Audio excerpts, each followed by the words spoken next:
आज हम आपको जिस मूवी की स्टोरी एक्सप्लेन करने वाले हैं उस मूवी का नाम है दो पत्ती। इस मूवी के अंदर हमें कृति सेनन का डबल रोल दिखाया जाता है, तो वहीं एक्ट्रेस काजोल और एक्टर शाहिर शेख को दिखाया जाता है। तो वीडियो स्टार्ट करने से पहले प्लीज आप वीडियो को लाइक कर दीजिए और चैनल को भी जरूर सब्सक्राइब कर लीजिए ताकि इसी तरह की वीडियोस मेरे चैनल की आपको मिलती रहे। तो चलिए स्टार्ट करते हैं इस फिल्म की कहानी। फिल्म के शुरुआत में हम देवपुरा में एक पति और पत्नी को पैराग्लाइडिंग करते हुए देखते हैं। उसमें पत्नी का नाम होता है सौम्या और पति का नाम होता है ध्रुव। तभी अचानक से सौम्या की सेफ्टी बेल्ट टूट जाती है और वे दोनों ही मदद के लिए चिल्लाते हैं, दोनों ही जोर से चिल्लाते हैं। तभी हमें वहाँ पर पुलिस इंस्पेक्टर बताए जाते हैं। तभी हमें दिखाया जाता है पुलिस इंस्पेक्टर सत्या वहाँ मौजूद होती है और बड़ी ही मुश्किल से उन्हें रेस्क्यू कर लिया जाता है। फिर उन्हें थाने ले जाया जाता है। तो वहाँ पर सौम्या बताती है कि उनके पति ने ही उन्हें जान से मारने की कोशिश की है। और जब सौम्या इस तरह का स्टेटमेंट देती है तो उसका जो पति होता है ध्रुव, वो जोर से चिल्लाने लग जाता है कि ये बिल्कुल झूठ बोल रही है।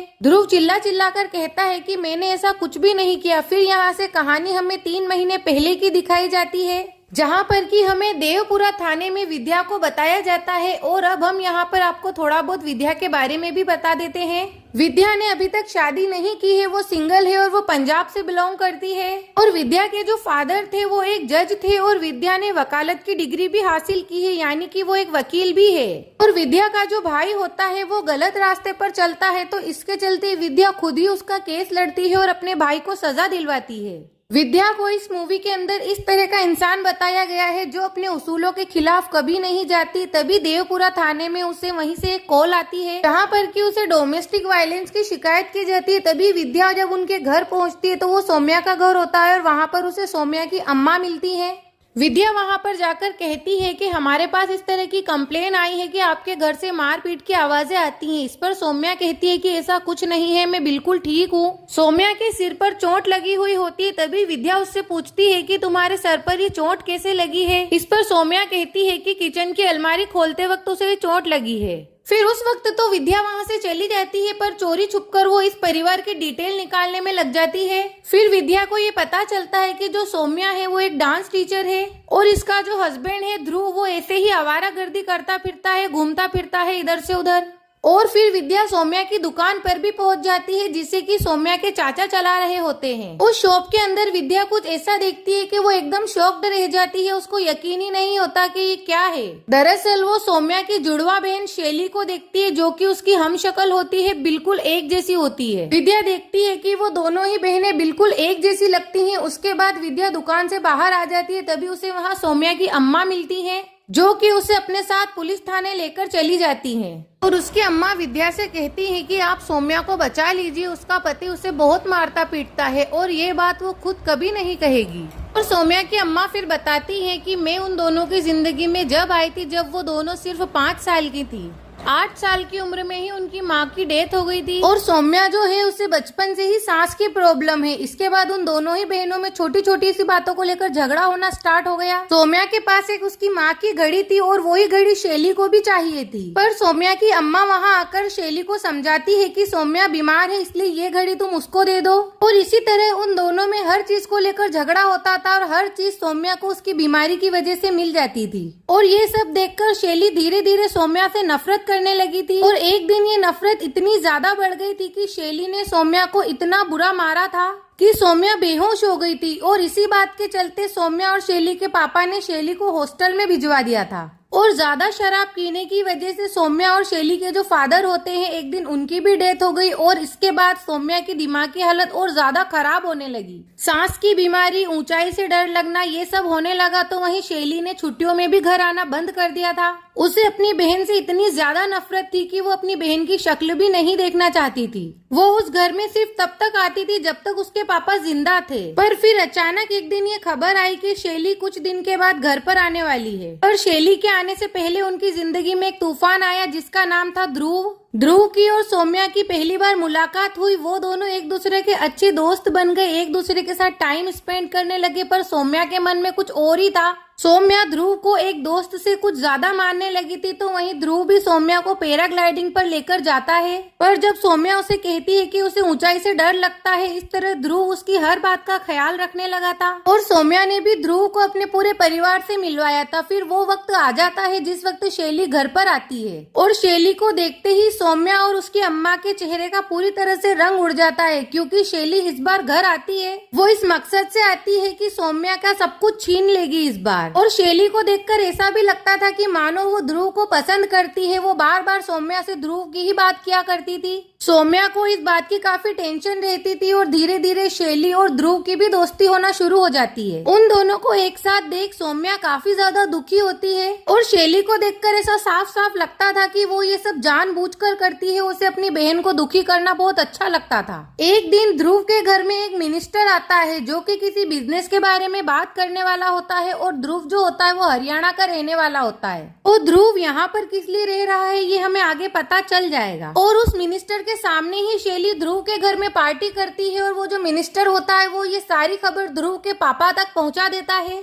और फिर ध्रुव के पापा ध्रुव को कॉल कर गुस्सा करते हैं कि हमारी 500 करोड़ की डील हुई थी, वो मिनिस्टर इसी डील के सिलसिले में वहाँ आया था, पर तुम्हें तो सिर्फ पार्टी की ही पड़ी है। अगर तुम्हें हमारे साथ बिजनेस करना है तो तुम्हें ये सब काम बंद करने होंगे। ध्रुव के पापा ध्रुव से कहते हैं कि तूने आज तक क्या क्या किया है, तेरी हर गलती को मैंने छुपाया है। अब चुपचाप किसी घरेलू लड़की से शादी कर ले, वरना तुझे एक फूटी कोड़ी भी नहीं मिलेगी। फिर ध्रुव सोचता है कि उसके पापा ने कहा है घरेलू लड़की से शादी करना है, तो वो घरेलू लड़की तो सौम्या ही हो सकती है, क्योंकि इस तरह की लड़की शैली तो बिल्कुल भी नहीं हो सकती है। फिर अगले ही दिन ध्रुव जो होता है वो सौम्या को प्रपोज कर देता है, और इस बात के बारे में शैली को बिल्कुल भी नहीं पता होता है। पर जब शैली को इस बारे में पता चलता है तो सौम्या के लिए उसके दिल में जो नफरत होती है वो और ज्यादा बढ़ जाती है, डबल हो जाती है। उसे लगता है कि उसकी बहन ने उससे ये भी छीन लिया, और कुछ वक्त बाद ही ध्रुव और सौम्या की शादी हो जाती है। और शादी की पार्टी में शैली जो होती है वो बिल्कुल सौम्या की जैसी ही ड्रेस पहनकर सबके सामने आ जाती है।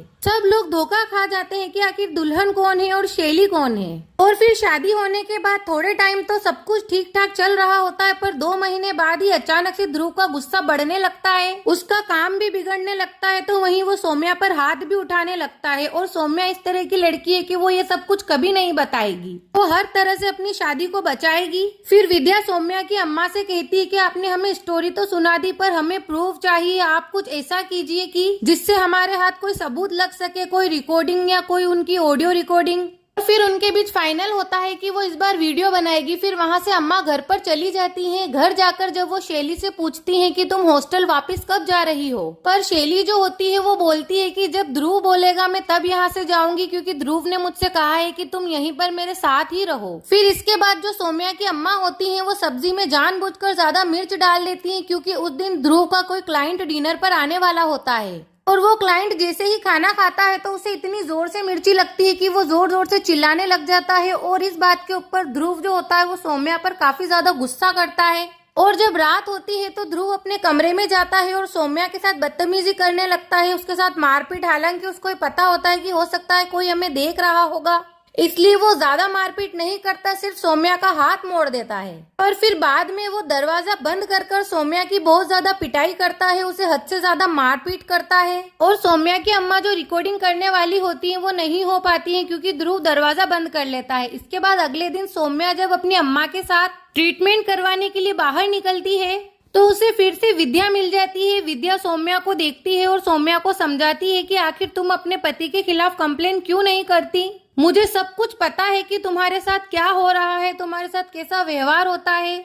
आगे विद्या कहती है कि सब जानते हैं वो तुम्हें मारता है। इस पर विद्या कहती है कि सब ये नहीं जानते कि वो मुझसे कितना प्यार भी करता है। और अगले ही सीन में हमें दिखाया जाता है कि ध्रुव सौम्या को लेकर थाने आ जाता है और विद्या के सीनियर से कंप्लेन करता है कि ये मैडम हमारे परिवार के पीछे पड़ी है, मेरी पत्नी को उकसाती है कि अपने पति के खिलाफ FIR करो, इनको समझा दीजिए कि हमारे घरेलू मामलों में दखल ना दे, ये हमारे खिलाफ बिना मतलब का केस बनाने की कोशिश कर रही हैं। पर विद्या अपने सीनियर को बताती है कि ये आदमी अपनी पत्नी के साथ मारपीट करता है, उसके चेहरे पर देखो निशान हो रहे हैं, ये सब इसकी मारपीट की ही देन है। पर इस बात पर विद्या कहती है कि ऐसा कुछ नहीं है और वो दोनों वहाँ से चले जाते हैं। इसके बाद हमें एक पार्टी बताई जाती है जहाँ पर कि ध्रुव जो होता है वो सौम्या को ड्रिंक करने का कहता है, पर सौम्या मना कर देती है।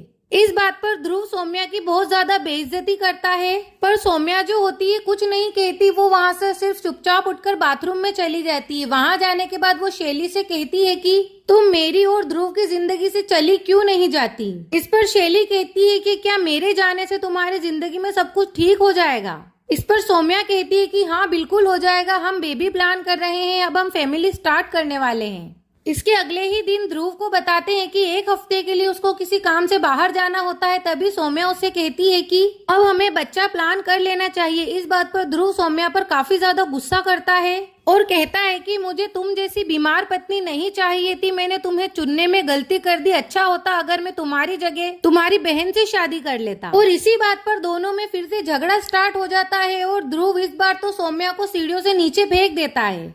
और सौम्या हमेशा की तरह किसी से कुछ भी नहीं कहती, जैसा कि वो हमेशा करती है, अपने जख्मों को मेकअप से छुपा लेती है। पर जो विद्या होती है वो फिर से सौम्या को लंगड़ाते हुए देख लेती है और विद्या अपने जूनियर से कहती है कि हमें कुछ तो करना होगा। फिर विद्या का जूनियर कहता है कि उसने ध्रुव के बारे में कई कारनामे सुने हैं। इसके बाद विद्या जो होती है वो हरियाणा के लिए रवाना हो जाती है और वहाँ जाकर उसे पता चलता है कि यहाँ पर ध्रुव के खिलाफ कई कंप्लेंट्स दर्ज हैं। हाफ मर्डर से लेके मारपीट तक की कंप्लेंट्स यहाँ पर ध्रुव के खिलाफ दर्ज होती हैं। तो वहीं उधर सौम्या की अम्मा जो होती हैं वो ध्रुव से कहती हैं कि अगर सौम्या मर जाती तो क्या होता, अगर तुमने आज के बाद सौम्या पर हाथ उठाया तो मैं तुम्हारी पुलिस में कंप्लेन कर दूंगी। इस पर ध्रुव हंसते हुए कहता है कि तुम ऐसा कुछ नहीं कर सकती, अगर तुम ऐसा करोगी तो मैं सौम्या को पागल साबित कर दूंगा, क्योंकि वो कितनी ज्यादा दवाई गोली लेती है। मैं साबित कर दूंगा कि उसकी मानसिक हालत ठीक नहीं है। और ये सारी बात सौम्या भी ऊपर से सुन रही होती है और ये सब बातें सुनकर सौम्या काफी ज्यादा डर जाती है। उसे समझ ही नहीं आता कि वो अब क्या करे, किसका सहारा ले।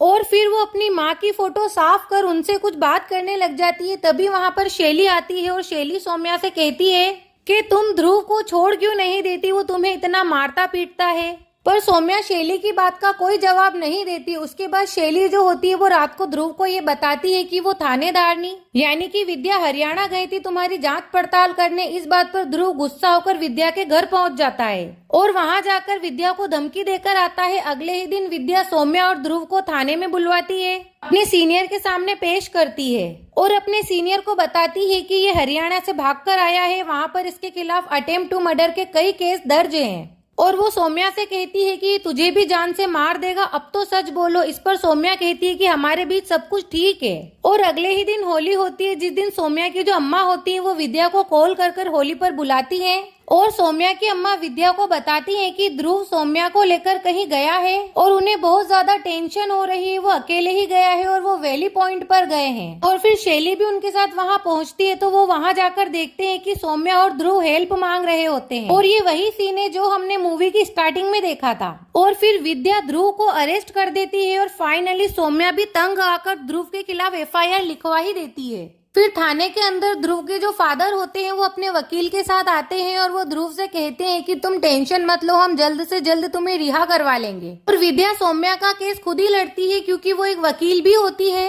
और फिर कोर्ट की सुनवाई का दिन आता है जिसमें विद्या कहती है कि हमारे देश में हर साल 4000 से ज्यादा महिलाएं डोमेस्टिक वायलेंस के चलते मर जाती हैं, पर मेरी जो क्लाइंट है वो जिंदा बच गई है और मैं इसका केस लड़ रही हूँ। और इसका जो पति है उसके फैमिली कनेक्शन काफी ज्यादा स्ट्रॉन्ग है। और वो कोर्ट को बताती है कि ये आदमी हरियाणा का रहने वाला है। और फिर वो सौम्या के मेडिकल रिपोर्ट्स बताती है वहाँ के जज को। और वो बताती है कि सौम्या का जो पति होता है वो सौम्या को बहुत ही बेरहमी से मारता पीटता है। फिर सौम्या का बयान होता है, उसमें सौम्या बताती है कि होली वाले दिन ध्रुव उसे पैराग्लाइडिंग करने के लिए लेकर जाता है और बच्चे की बात को लेकर हम दोनों में वहाँ झगड़ा शुरू हो जाता है। और फिर सौम्या कहती है कि ध्रुव ने उसकी अचानक से सेफ्टी बेल्ट खोल दी, पर ध्रुव कहता है कि सौम्या झूठ बोल रही है। और फिर कोर्ट उन्हें 1 हफ्ते का टाइम देती है। फिर विद्या शैली को एक नोटिस देकर आती है कि तुम्हें अब अदालत में आना ही होगा। और फिर अगली सुनवाई में शैली भी अदालत के अंदर मौजूद होती है। और फिर शैली से पूछा जाता है कि क्या कभी ध्रुव ने सौम्या पर हाथ उठाया, तो वो कहती है कि मैंने कभी भी दोनों को आपस में लड़ते हुए नहीं देखा है और ना ही सौम्या ने मुझे कभी कुछ बताया है। इस पर विद्या कहती है कि आप क्या सच बताएंगे, आप तो खुद ही उन दोनों को अलग करवाना चाहती थी, उनके बीच आती थी। इसके बाद ध्रुव बताता है कि पैराग्लाइडिंग के दौरान सौम्या ने खुद ने ही अपनी सेफ्टी बेल्ट खोली थी और मेरे ऊपर इल्जाम डाल दिया मैंने इसकी सेफ्टी बेल्ट नहीं खोली थी। अटेम्प्ट टू मर्डर का केस तो मुझे इसके ऊपर लगाना चाहिए। इस पर विद्या उन्हें कहती है कि तुमने खुद ने ही बताया था कि सौम्या को ऊंचाई से डर लगता है, तो फिर सौम्या इतनी ऊंचाई पर जाकर अपनी सेफ्टी बेल्ट क्यों खोलेगी। इस तरह ध्रुव का वार उस पर ही उल्टा पड़ जाता है। उसके बाद अगला गवाह आता है जिसने कि उस दिन सब कुछ रिकॉर्ड किया होता है जो कि वेली पॉइंट पर हुआ होता है, और वो बताती है कि सौम्या बहुत ज्यादा डरी हुई थी और ध्रुव उसे धक्का दे रहा था। इसके अलावा भी वहाँ पर जो लोग मौजूद होते उनमें से कई गवाही देने वहाँ आते हैं। तभी विद्या बताती है कि ध्रुव के खिलाफ हरियाणा की अदालत में भी कई केस दर्ज हैं। विद्या बताती है कि ध्रुव ने गुस्से में कई बार गोलियां भी चलाई हैं और इन सभी बातों को देखते हुए अदालत ध्रुव को सजा सुनाती है और ध्रुव को 13 साल की सजा सुनाई जाती है। अब यहाँ सौम्या को तो इंसाफ मिल चुका होता है, पर जो विद्या होती है उसे कुछ डाउट होता है क्योंकि कोर्ट रूम के अंदर वो कुछ ऐसा देखती है इसमें कि शैली सौम्या की तरफ कुछ इशारा कर रही होती है। यहाँ विद्या को लगता है कि कुछ तो गड़बड़ है। वो सभी गवाह कौन थे, क्योंकि वो खुद भी नहीं जानती थी उन सभी गवाहों के बारे में। वो सोच रही थी कि इन लोगों ने सभी गवाह सबूत दे दिए और विद्या को इस बात की भनक भी नहीं लगने दी। अब विद्या को मानो लग रहा था कि उसके कंधे पर रखकर इन लोगों ने केस जीता है, यानी कुछ तो गड़बड़ जरूर है। अब विद्या इस केस को रीओपन करवाना चाहती थी क्योंकि उसे लग रहा था कि कुछ तो गड़बड़ है। हो सकता है कि उसने किसी बेगुनाह को बिना मतलब सजा दिलवा दी हो और ये परिवार यानी कि सौम्या का परिवार उससे जरूर कुछ ना कुछ छुपा रहा है। विद्या को यहाँ लगता है कि सौम्या और उसकी अम्मा मिलकर कुछ ना कुछ ऐसी चाल चल रही है जिसके बारे में उसको तक नहीं पता है। ये सभी गवाह रिकॉर्डिंग्स जो भी अदालत में पेश की गई ये सब फर्जी हो सकती है, झूठी हो सकती है। इसके बाद दिव्या जाती है शैली से मिलने और विद्या वहां जाकर पूछती है कि क्या सच में ध्रुव सौम्या को मारता था। इस पर शैली कहती है कि उसे नहीं पता, पर हाँ शायद मारता था, उसके ऊपर हाथ उठाता था। पर मुझे इतना जरूर पता है कि सौम्या जो है वो ध्रुव को कभी नहीं मार सकती। हाँ अगर ऐसा मौका आया तो वो अपने आप को जरूर मार सकती है। और इस बात से विद्या को सब कुछ पता चल जाता है और विद्या वहाँ से चली जाती है। और फिर विद्या सोचती है कि कोई गुनहगार सरेआम गुनाह क्यों करेगा। अगर उसे सौम्या को मारना होता तो वो अकेले में भी मार सकता था। इसके बाद हमें एक फ्लैशबैक दिखाया जाता है जिसके अंदर की रात का वक्त होता है। शैली सौम्या के पास जाती है और अजीब सा बिहेव करती है। सौम्या अपनी माँ की फोटो को लेकर कह रही होती है कि मैंने ही अपनी माँ को मार दिया। दरअसल बात ये थी कि सौम्या और शैली के जो पापा थे वो इन दोनों की मम्मी को बहुत ज्यादा मारते पीटते थे और ये दोनों बहनें ये सब कुछ चुपचाप देखा करती थी। तो यही सब उनके दिमाग में पूरी तरह से बैठ चुका था। तो फिर शैली को भी अपनी बहन सौम्या के दर्द का एहसास होता है और फिर शैली सोचती है कि यही सब कुछ तो मेरी माँ के भी साथ होता था। इसके बाद विद्या जो होती है वो इस केस को रीओपन करवाती है और अदालत को कहती है कि मैंने उस इंसान को सजा गलती से दिलवाई है, उसने उस दिन ऐसा कुछ भी नहीं किया था। सौम्या ने खुद ही अपनी सेफ्टी बेल्ट खोली थी ताकि वो ध्रुव को फंसा सके, उस पर अटेम्प्ट टू मर्डर का केस कर सके। ध्रुव पूरी तरह से निर्दोष है और मैंने एक निर्दोष को जाने अनजाने में सजा दिलवा दी है। इतना कहकर फिर शैली को बुलाया जाता है कटघरे के अंदर और फिर शैली कहती है कि मैं अपनी माँ की मौत की जिम्मेदार हूँ और वो हर इंसान उस मौत का जिम्मेदार है जिसने ये वायलेंस होता हुआ देखा था और फिर भी चुप रहा। मेरे चाचा भी उतने ही कसूरवार है जो चुप रहे और हमें भी चुप रहने को ही कहते थे। शैली वो सब कुछ बताती है कि किस तरह उसके फादर उसकी माँ को मारा पीटा करते थे और वो दोनों बहनें किस तरह अपनी माँ को इस तरह पीटते हुए देखा करती थी। और फिर इस बात से विद्या को अपने केस रीओपन करवाने पर गिल्टी फील होता है। उसे सब कुछ समझ आ जाता है कि इन लोगों ने ऐसा क्यों किया है, क्योंकि ध्रुव सबके सामने तो सौम्या के ऊपर हाथ उठा ही नहीं सकता था। इसलिए सौम्या, शैली और उसकी अम्मा ने मिलकर ये प्लान बनाया और पैराग्लाइडिंग में जानबूझकर वो ध्रुव के साथ गई वहाँ और खुद ही अपनी सेफ्टी बेल्ट खोल दी ताकि सबके सामने ध्रुव का असली चेहरा आ सके। फिर विद्या कोर्ट से माफी मांगती है और अपना केस रीओपन करवाने के लिए माफी मांगती है और अपना केस वापस ले लेती हैं। इस तरह ध्रुव को उसके किए की सजा मिल जाती है तो वहीं सौम्या को भी उसका इंसाफ मिल जाता है और इसी के साथ फिल्म यहीं पर खत्म हो जाती है। तो फ्रेंड्स, ये वीडियो आपको कैसी लगी कमेंट सेक्शन में जाकर जरूर बताना और वीडियो अच्छी लगी हो तो वीडियो को लाइक कर देना और चैनल को भी जरूर सब्सक्राइब कर लेना। और आप कौन सी मूवी की एक्सप्लेनेशन देखना चाहते हैं मुझे कमेंट सेक्शन में बताना, मैं उस मूवी को जरूर एक्सप्लेन करूंगी। तो please comment, like and share and please subscribe my channel.